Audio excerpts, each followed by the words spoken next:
Alright, so this might sound pathetic, but kind of sad, but either way, this episode of Black Clover, we actually had a good animation episode! Yay! There actually probably wasn't even a moment in this where the animation was just off a little. I have to say, I kind of knew it going to the ending of Black Clover, or so we thought, that, you know, the animation would be good, especially ending off the underwater temple arc, and I have to say, good job to Studio Patriot for finally actually putting out a good animation for this fight. We've been waiting forever. You know, you had some crappy moments of the Asta, Vetto, or Vanessa and Finn joining, or, you know, you did good on the luck and Magnum, but oh, at least just thank you for this. Anyway though, how's it going, ladies and gentlemen? My name is Ranger Fun. Welcome everyone to my Black Clover episode 49 review right here. So yes, this is the final episode. This is the final action battle of the underwater temple arc that we are getting here. And of course we start off, of course, of Asta swinging his sword to Vetto. You know, it was all planned from the start that Vetto, you know, this whole entire time he wanted to get hit by Asta so that he could steal his swords and literally just make him fall into despair, just like with any other of the Black Bulls.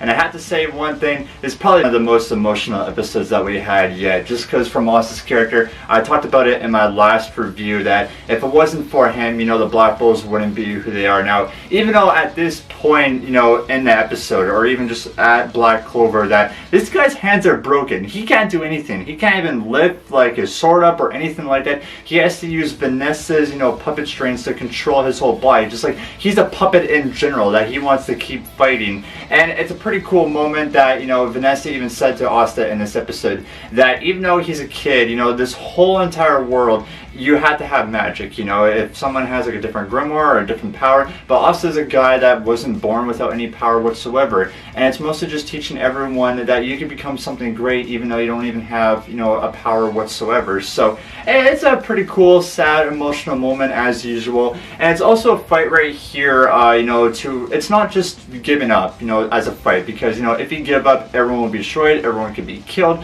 but it's also because of Yuno's character. You know, it showed Yuno a little bit in this episode, and it's just because if Asta gives up, it's not just to become the Wizard King or anything like that. It's because if he gives up in any sort of fight whatsoever, he loses to Yuno. That's the main aspect. That's what Black Clover is, and we even see Yuno in some, you know, parts, and even the next arc coming up right here, that if Yuno or Asta give up, they're gonna lose to each other. That's a simple fact. That's the start of Black Clover, that any fight that they go towards to, you know, no matter the challenge, they have to succeed, because like I said, if not, they will fail. So that's mostly the real aspect of why Asta is fighting, you know, with Vetto in the first place. But we got our first glimpse here today. Anime onlys, you guys are going to be really excited. We haven't seen the full thing. Like, you guys have probably seen images of what Asta is actually looking like, but it's definitely a big clue. This is something that, you know, I've been waiting for forever. This is something that manga readers have been waiting forever. It's kind of the transformation of Asta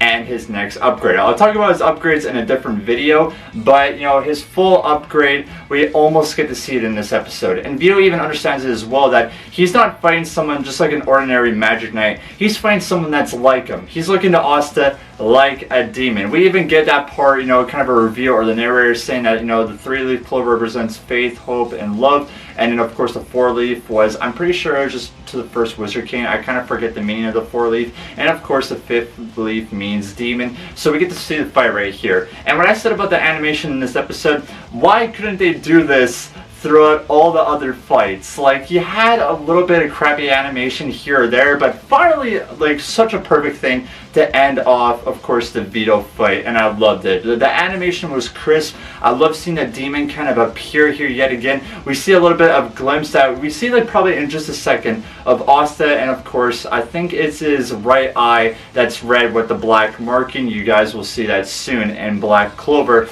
But the fighting was great. You know, Asta doing his finishing move on Vetto, you know, giving hope and inspiration to everyone in the Black Bulls that he's definitely someone to become a leader at this point now. You know, I think after, if Yami does go off somewhere, you know, Asta's definitely going to take the place 100%, because, you know, everyone trusts him at this point now. Everybody likes him. They all give inspiration towards him. And, you know, this is the thing, another scene I have been waiting for in this episode is finally Yami showing up. We, like, And I'm not gonna lie, I think this part was better in the manga than it was in animation, because they try to find, you know, certain stuff to make it more hype. You know, the kind of the Asta and Vetto fight, they actually played the first ever opening song, which I haven't heard the first opening in such a long time. So I'm kind of glad they gave us a little bit of a throwback right there. There's also kind of the reason why they put the first opening is because this is kind of Asta's journey, and it's kind of like the first point that he stands, and his kind of wish and desires and etc. like that. But kind of the, I guess, the hype towards Yami coming in, which he learns a new magic move, by the way.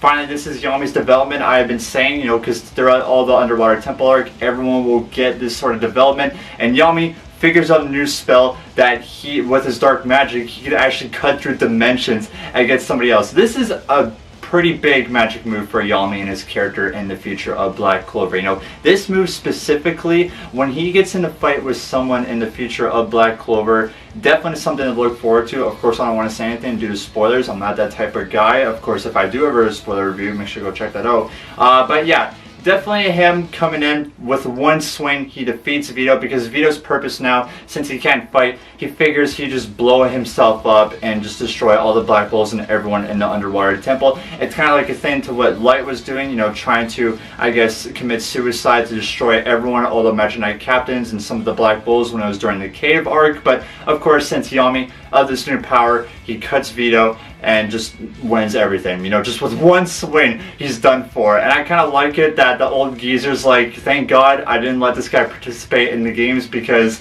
he's a monster. But literally with one swing, he just took this powerful guy that's probably like 100, you know, just magic grunts combined, you know, just down with one hit. Even though he was weak, but still, Yami is a character, and this is why I love him, and he's my favorite, I guess, one of my favorite characters in the Black Clover series, but definitely my favorite Magic Knight captain, 100%. But that was this episode of Black Clover. I definitely enjoyed it. I'm glad they went out with the bang with the Underwater Temple, and I'm kind of pretty disappointed at the exact same time, because I really did like this arc.